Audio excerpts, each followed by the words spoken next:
Donc pour ça, ça commence par les membres d'équipage. Donc nous avons régulièrement aussi parlé des campagnes de sensibilisation. Nous avons différentes poubelles pour trier les déchets. Donc il y a le plastique, l'aluminium, on a la porcelaine, la nourriture. Enfin bref, chaque matériel, si vous voulez, chaque matériau a sa poubelle destinée.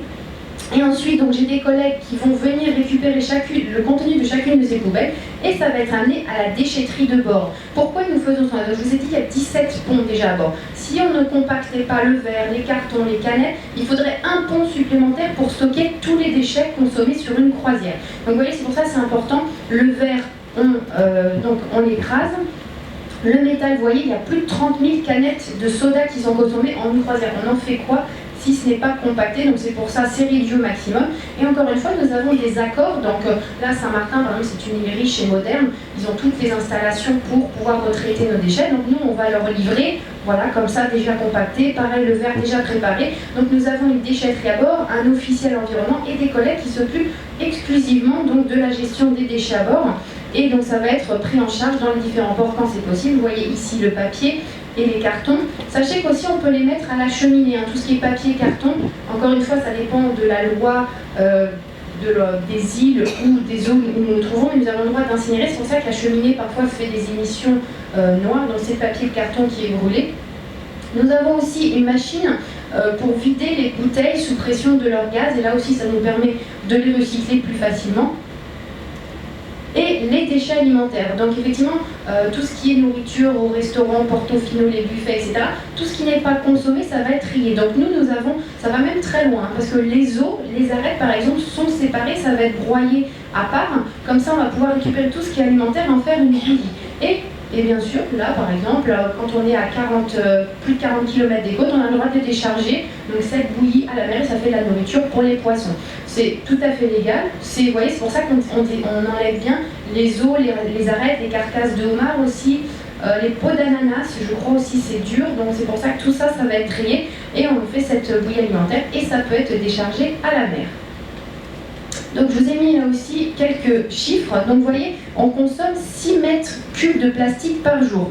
4 mètres cubes d'alimentaire, vous avez 2 mètres cubes de métal. Par exemple, c'est 800 litres d'huile de friture pour 10 jours de croisière. Vous voyez aussi le liquide photo. Donc effectivement, on m'a déjà demandé toutes les photos. C'est vrai qu'elles sont imprimées, mais si elles ne sont pas achetées, par exemple, c'est vrai qu'elles vont être recyclées. Donc pour ça, voilà, ils ont l'habitude, on a toutes les installations nécessaires donc pour recycler. Puis je vous ai parlé aussi de l'eau. Donc où on réinjecte dans le circuit, où on achète à l'extérieur, où on a le désalinisateur qui va nous produire de l'eau. Alors maintenant, on va parler des cuisines. Donc effectivement, les cuisines, c'est un gros département à bord. Donc sachez que c'est le siège social de la compagnie, donc Gênes, c'est Costa Gênes, qui nous envoie les menus. C'est eux qui décident, ils ont leur école de chef, leur école de pâtissier en Italie.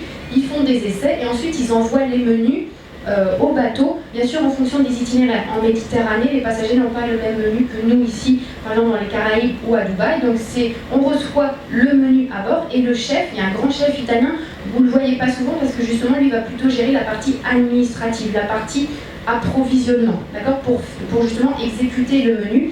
Donc nous, comment ça se passe? Là, les Caraïbes, c'est une saison un petit peu particulière. Nous recevons tous les aliments par porte-conteneur. Pourquoi? Pour des raisons de qualité. Où trouver de la vraie mozzarella de Bufala ici dans les Caraïbes, où trouver de l'huile d'olive, des vraies pâtes Barilla, du café, etc. Donc c'est pour ça que la plupart des aliments arrivent par porte-conteneur. Et bien sûr, par exemple, là, en République dominicaine, on a acheté des bananes, des fruits, des choses comme ça. Ça dépend, voilà, des îles. Ou bien sûr, si la Guadeloupe nous propose du poisson frais à notre escale, bien sûr, on va acheter. Mais en général, tout arrive par porte-conteneur, donc pour des raisons économiques et aussi pour la qualité et l'hygiène. Sachez que tout ce que vous consommez à bord est fait ici. Nous avons une boulangerie qui est ouverte 24 heures sur 24, donc qui consomme plus de 10 000 kg de farine par croisière. Donc vous voyez, on fait 900 pains en 25 minutes, c'est 6 000 croissants qui sont faits chaque nuit. Et donc vraiment, c'est le pain frais. Même les petits grissini, là, les graissins que vous dégustez avant le repas, le dîner du soir, tout ça c'est fait à bord. La focaccia, la pizza, les muffins. Je vous reparlerai aussi de la pâtisserie tout à l'heure. Donc, tous ces aliments, ils arrivent en général à Pointe-à-Pitre. Nous les stockons dans des frigos, dans des congélateurs au pont zéro. Et nous avons une station de préparation des fruits et des légumes. Donc on va nettoyer les fruits et les légumes.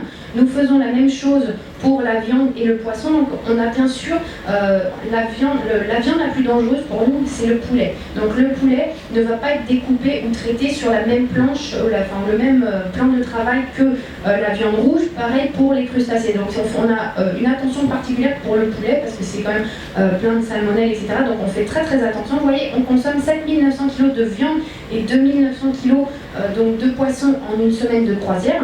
Une fois que c'est préparé, pré-préparé, lavé, ça va dans la cuisine principale. Je vous ai mis donc une photo ici. Donc le grand chef, il va donner ses ordres donc au sous-chef. Donc il y a un responsable des grillades, un responsable des sauces, un responsable des plats froids, etc.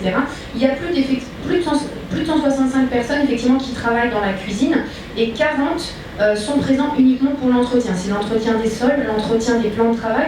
Tout est en inox parce que l'inox c'est facile à nettoyer et ça ne brûle pas.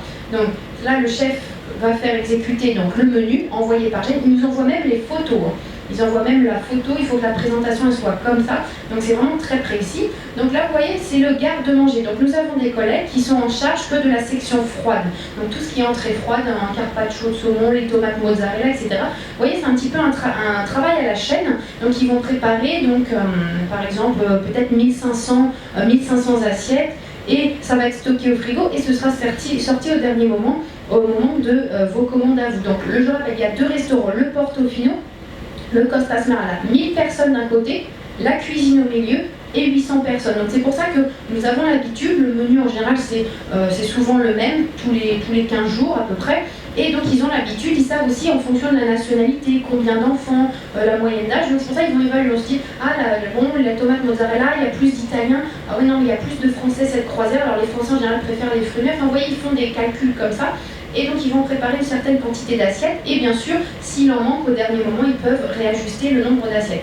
Ils peuvent préparer, donc ça c'est les conditions hygiéniques disent, on peut préparer tout ça 3-4 heures maximum avant le service. Donc tout ça c'est préparé environ 3 heures avant le début du premier service par exemple et c'est stocké au frigo et sorti donc à la dernière minute. On continue donc avec la station de préparation bien sûr des soupes. On a également donc la station de préparation des sauces. Donc encore une fois, tout ça c'est bien séparé. Il y a des sections de travail différentes et à chaque fois il y a une personne en charge. Donc nous avons un contrat effectivement avec la société Barilla, donc qui garantissent la qualité des pâtes. Vous voyez, on consomme 700 tonnes de pâtes par an. Je rappelle, c'est une campagne italienne, nous avons aussi beaucoup de passages italiens. Le commandant italien, donc attention, il faut que les pâtes soient bonnes et al dente, sinon c'est la révolution à bord. Croyez-moi, c'est vraiment important. Pareil, si le café n'est pas bon, voilà. Alors, au niveau de la pâtisserie, pareil, ça fonctionne 24 heures sur 24. Donc les muffins, les pâtes sablées, les pâtes feuilletées, tout ça, c'est mes collègues qui les font. Le chef pâtissier, là, il est portugais. Donc c'est lui qui nous fait avec son équipe toutes ces petites merveilles. Donc 24 heures sur 24, il y a des personnes qui se relaient pour faire donc, ces bons gâteaux et ces petits cookies. Je vous ai remis quelques photos donc, de la cuisine. Donc encore une fois, les pizzas, station de préparation des fruits. Et c'est plus de 14 000 plats voyez, qui sont servis par repas. Donc c'est vraiment une grosse gestion. Encore une fois, comme ça fait plus de 67 ans qu'ils ont de l'expérience dans le domaine de la croisière. Donc ils ont l'habitude effectivement de gérer des grandes quantités. Donc ça c'est la cuisine principale. Ensuite il y a bien sûr la cuisine au niveau du buffet au Pont Neuf.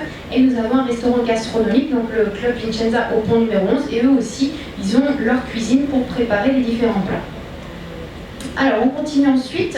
Ah oui, on a effectivement toujours, chaque bateau, nous avons un sculpteur sur fruits et légumes. Et c'est lui aussi qui a fait la sculpture sur glace. Je ne sais pas si vous êtes venu à la soirée blanche, il y avait la sculpture sur glace. Donc il est vraiment très très doué. Pour le Nouvel An par exemple, il nous avait sculpté 2016 en lettres de glace. Pour Noël, c'était vraiment incroyable. Il avait fait le traîneau du Père Noël et ses reines en glace.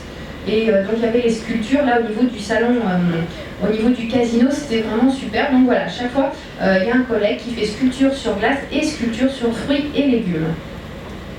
Alors, comme je vous ai dit, 40 personnes en charge de l'entretien, mais aussi c'est important, c'est de s'occuper donc des lave-vaisselle. Il y a 2 lave-vaisselle par exemple dans la cuisine principale, un pour les ustensiles du Portofino, un pour les ustensiles du Costa Smeralda. Vous voyez, c'est plus de 25 000 assiettes, plus de 14 000 verres et plus de 41 000 couverts qui sont traités.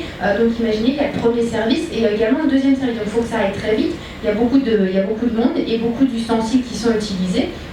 Donc mes collègues sont toujours là et c'est eux aussi, donc comme je vous l'ai expliqué tout à l'heure, qui vont trier la nourriture, le sachet de thé, la languette du yaourt c'est de l'aluminium, alors il faut que ça aille dans telle poubelle. Donc ils ont aussi joue un rôle très important dans la gestion de l'environnement. Je vous ai mis quelques photos aussi donc, des réserves. Donc là par exemple ça va être la farine, on a donc tout ce qui est sec, farine, pâtes, etc. On a un frigo aussi pour tout ce qui est produits laitiers, on a un frigo pour les fruits, un frigo pour les légumes, et tout ça il y a une équipe qui les gère, monsieur, qui vont rentrer tous les jours dans les frigos pour vérifier la température et vérifier aussi les dates de péremption de chaque produit. Donc ça c'est vraiment très important. Je vous ai remis également d'autres photos. Et là, je vais vous montrer les chiffres, la consommation par croisière. Donc j'ai mis un petit peu de tout. Vous voyez, je vous ai dit tout à l'heure, il y avait 10 000 kg de farine. Donc c'est 3 000 litres de vin rouge, 3 000 litres de vin blanc. Ça, c'est les Français quand c'est en bord, ça augmente beaucoup. Alors il y a 20 000 bouteilles d'eau, 18 000 yaourts, 5 800 kg de pâtes, 800 kg de beurre. C'est vrai qu'on a pas mal de frais, alors les œufs, il y en a 25 000. Voilà, sachez que les œufs frais, on va l'utiliser par exemple pour les omelettes le matin, pour les œufs frais.